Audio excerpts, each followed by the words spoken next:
प्रातः क्लास चल रहा था। 28/11/1965 का प्रातः क्लास चल रहा था। बात चल रही थी, अगर कृष्ण ने गीता सुनाई तो कब सुनाई। ये सब बातें डिटेल में बाप बैठ करके समझाते हैं। स्कूल में भी पहले तो अलफ बे पढ़ते हैं,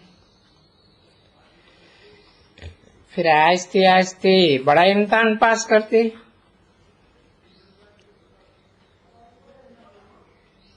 पिछाड़ी की पढ़ाई और पहले अलफ बे की पढ़ाई में कितना फर्क है।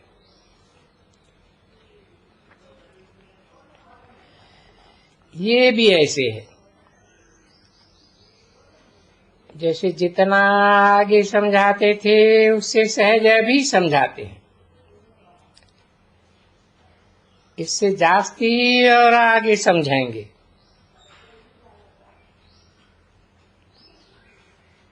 कोई भी आ जाते हैं नए तो उनको समझाया जाता है। पहले तो फार्म भराया जाता है, फिर समझाया जाता है बाप के साथ क्या संबंध है। जरूर सबका बाबा हुआ,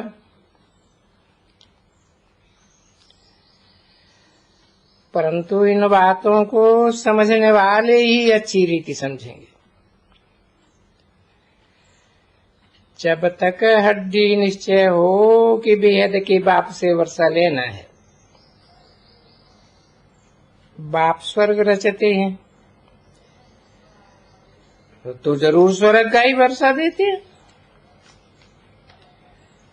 और ये बात उन्हों की बुद्धि में बैठेगी जिन्होंने कल पहले निश्चय किया होगा। तुम देखते हो कई बच्चे सवेरे उठ नहीं सकते हैं क्योंकि उठने की प्रैक्टिस नहीं है। अब प्रैक्टिस नहीं है तो कितनी मेहनत लगती है।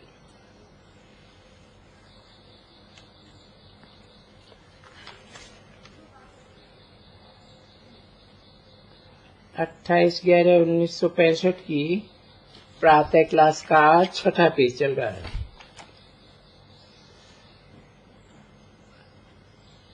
दस 15 वर्ष मेहनत करते आए हैं तो भी टाइम पर उठती नहीं है। कम से कम 3-4 बजे तो उठो। भक्त लोग भी सवेरे उठकर कुछ ध्यान करते हैं, मंत्र जपते हैं, बहुत सवेरे उठते हैं। अभी तुमने समझा है, भला वो भक्ति मार्ग में कितना भी सवेरे उठे, कोई का भी सिमरन करें, शिव का करें, हनुमान का करें, परंतु कोई फायदा तो नहीं है। भक्ति करते करते दुर्गति को पानी है। वो समझते हैं हम भक्ति करते हैं बहुत फायदा होता है, परंतु तुम जानते हो फायदा कुछ भी नहीं है। भक्ति है ही दुर्गति मार्ग। बल करके कोई कोई के लक्षण अच्छे होते हैं, परंतु उस अच्छे लक्षण से कोई को मुक्ति, जीवन मुक्ति नहीं मिल सकती। उतरती कला होती आती है। लक्ष्मी नारायण स्वर्ग में राज्य करते थे, ये अभी तुम समझते हो।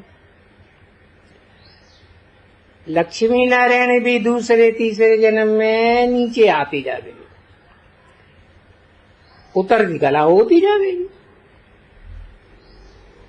आधा कल्प पूरा होगा तो वाम मार्ग में चले जाएंगे, फिर भक्ति मार्ग शुरू होता है। भक्ति मार्ग में कितने ढेर मंदिर बनते हैं। अभी भी कितने यादगार मंदिर हैं। कोई तो टूट फूट भी गए। वाम मार्ग में जाने के चित्र भी हैं।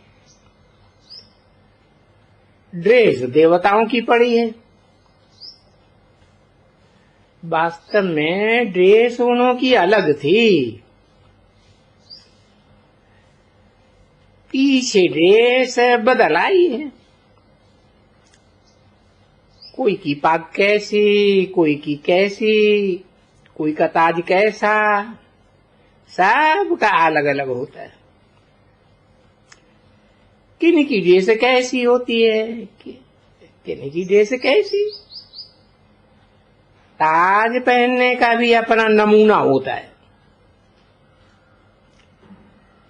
सूर्यवंशी राजाएं जो बनते हैं उनकी पहरवास अपनी अपनी होती है।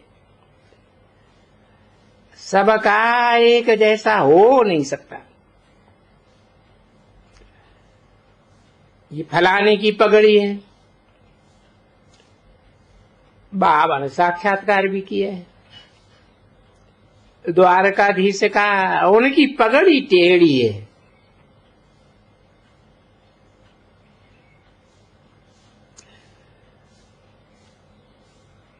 टेढ़ी पगड़ी थी। अब ये सारा ड्रामा बना हुआ है। आदि से अंत तक जो कुछ हो रहा है ये ड्रामा फिर भी ऐसे ही होगा। फिर वाम मार्ग में जाएंगे और वाम मार्ग में जाएंगे तो सबका मतभेद हो जाएगा। सबकी रस्म रिवाज अलग अलग हो जाएगी। सूर्यवंशियों का अलग है, चंद्रवंशियों का अलग है। ड्रामा का ये खेल बना बनाया है। फिर उस ड्रामा को ऐसे ही रिपीट होना है। तुम समझते हो हम फिर से भी हद के बाप से गति सदगति पाते हैं। बरोबर पुरानी दुनिया का विनाश भी होना है। अब बेहद का बाप राजयोग सिखाए रहे। दुनिया में ये थोड़े ही जानते हैं कि राजयोग कौन सिखाते हैं। तुम बच्चे अब अच्छी रीति जानते हो और तुम्हारा बाप के साथ लव है। सभी का एक जैसा तो हो भी नहीं सके। अज्ञान काल में भी सबका लव एक जैसा तो होता नहीं है। कई बच्चे तो लोभवश कहेंगे, ऐसे कहेंगे कहां बाप मर जाए तो हमको प्रॉपर्टी मिले। अब यहां शिव बाबा को तो शरीर है नहीं। बाबा तो अविनाशी है और ये लोन पर लिया हुआ है। तुम जानते हो हमने पूरे 84 जन्म लिए। बाबा तो पुनर्जन्म नहीं लेते हैं। इस शरीर में प्रवेश करके आते हैं क्योंकि विख से पैदा होते हैं। तो बाप फिर भी कल पहले मुआफिक कहते हैं मैं साधारण तन में प्रवेश करता हूं। जरूर अनुभवी रहता होगा ना। कोई बहुत अच्छे एक्टर्स होते हैं तो उनको इनाम भी अच्छा मिलता है। ऐसा ये भी बाप का रथ गाया हुआ है। ब्रह्मा द्वारा स्थापना। ब्रह्मा को बूढ़ा दिखाते हैं। ये है प्रजापिता ब्रह्मा। विष्णु और शंकर का रूप ही अलग है। ब्रह्मा का रूप बिल्कुल ठीक है। बाबा ने इनका नाम रखा है प्रजापिता ब्रह्मा। 28/11/1965 की प्रातः क्लास का 7वां दिन।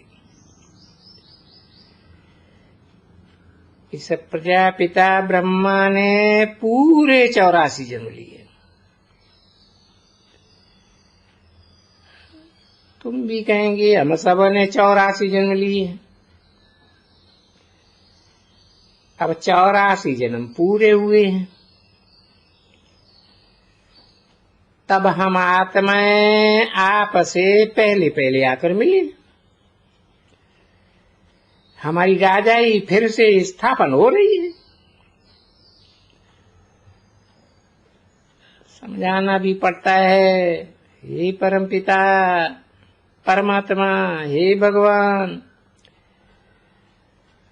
तो भगवान जरूर बाप को समझना चाहिए ना। मनुष्यों की समझ में नहीं आता है कि सभी आत्माओं का निराकार पिता है। आत्माएं भी निराकार है, पिता है। तब तो भक्ति मार्ग में याद करते हैं। आत्माओं को बाप से सुख मिला था। जब दुख में भगवान को याद करते हैं, तुम जानते हो हम आधा कल्प याद करते आए। शुरू में सोमनाथ का मंदिर बनता है तो जरूर बाप को ही याद करेंगे। जानते हैं ये बाप का मंदिर है। पहले पहले बाप ही ठहरा। बाप ने ही वर्षा दिया है, इसलिए पहले उनका मंदिर बना है। तुम अभी बाप के वारिस बने हो। बाप विश्व का रचयिता है ना।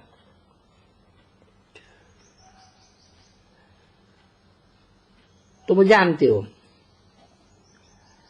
हम पहले पहले भक्त शिव के बनते हैं। सबकी सदगति करने वाला वो है। वर्षा तो उनसे ही मिलता है। बाकी जो भी है उन्होंने क्या किया, हम उनकी पूजा क्यों करते हैं? वो तो 84 जन्म लेते हैं। परंतु ये भक्ति भी बेविचारी होनी ही है। आधा कल्प के लिए सामग्री चाहिए ना। सत्य को त्रेता में इसे सामग्री की दरकार ही नहीं है। ये सब बातें बुद्धि में धारण करनी है। इसमें बुद्धि का काम है। ज्ञान तो अथाह है। तुम लिखते जाओ, कागज भरते जाओ, पूरा ही नहीं होगा। वास्तव में तो कुछ भी लिखने की दरकार नहीं है। बुद्धिशाली में है तो झट धारणा हो जाती है। बाकी ये किसी को सुनाने के लिए नोट्स लेने होते हैं। कोई पुस्तक आदि रखने की दरकार ही नहीं। हमारे किताब पिछाड़ी में कौन पढ़ेंगे? औरों के शास्त्र आदि तो चलते चले आए हैं। पढ़ने वाले हैं, तुमको तो पढ़ना नहीं है। प्रारब्ध में लग गई। आधा कल्प कोई शास्त्र आदि की बात ही नहीं रहती। ये ज्ञान ही प्राय लोप हो जाता है। शास्त्र सब खत्म हो जाते हैं। पहले पहले किसी को समझाना ये है कि तुम्हारे दो बाप हैं। जिस्मानी बाप तो है, तुम उस बाप को याद करते रहते हो। गाया भी जाता है, सुख में सुमिरन सब करें।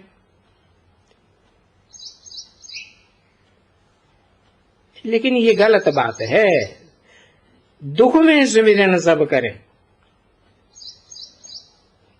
ये ठीक है, भारत की बात है। बाप भी भारत में आते हैं। अब शिव जयंती आती है, तुम कहेंगे हम अपने बाप का फलाना जन्मदिन मनाते हैं। योग बल से हम स्वर्ग का वर्षा ले रहे हैं। कितने समय से ले रहे हैं? बहुत बच्चे कहते हैं हम 2 बरस के हैं, 6 बरस के। तो तुम भी अपना जन्मदिन मनाओ ना। विकारी जन्मदिन मनाते हो, निर्विकारी क्यों नहीं? ये तो मनाना चाहिए। वो तो 1-2 को खिलाते हैं, तो तुमको क्या करना है? शिव बाबा को भी लिखेंगे, त्रिमूर्ति शिव का फलाना जन्म मनाए रहे हैं, भला कोई पूछे। प्रजापिता ब्रह्मा कुमार कुमारियां हैं, तो जरूर बाप आया होगा। ये है शिव का ज्ञान यज्ञ।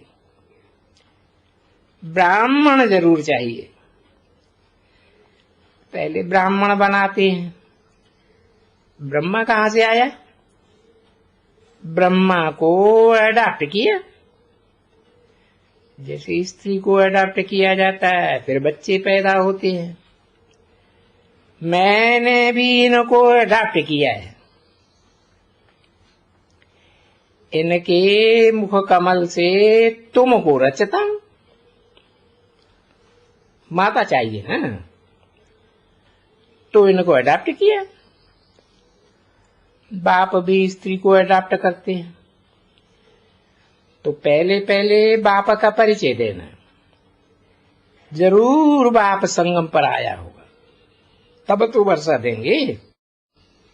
बाप कहते हैं मैं आकर के राजयोग सिखाता हूं। इस राजयोग की समझानी बहुत सहज है। श्रीमत कहती है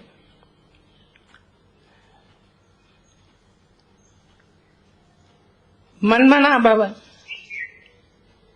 याद से तुम सदैव निरोगी बनेंगे। याद से तुम काल पर विजय पाते हो। इस ज्ञान और योग से हेल्थ वेल्थ दोनों मिलती है। देवताओं को योगी कहा जाता है। यहां तो सब हैं भोगी। वो योगेश्वर और वो भोगेश्वर। वास्तव में ईश्वर कोई भोगी नहीं बनाते। वो भोगी तो रावण बनाते हैं। हम बनते हैं ईश्वरी योगेश्वर, फिर बनेंगे आसुरी भोगेश्वर। ये रावण भी कोई कम थोड़े ही है। आधा कल्प उनका राज्य चलता है। वो निर्विकारी और वो विकारी। हम निर्विकारी थे, फिर विकारी बनते हैं। ये किसी को पता नहीं है। हम सो पूज्य निर्विकारी, फिर हम सो पुजारी। कितनी सहज बातें हैं। तुम समझते हो लक्ष्मी नारायण को बाबा से वर्षा मिला था, अब फिर हम बाबा से ले रहे। रावण को बाबा नहीं कहेंगे, वो तो हमारा दुश्मन है।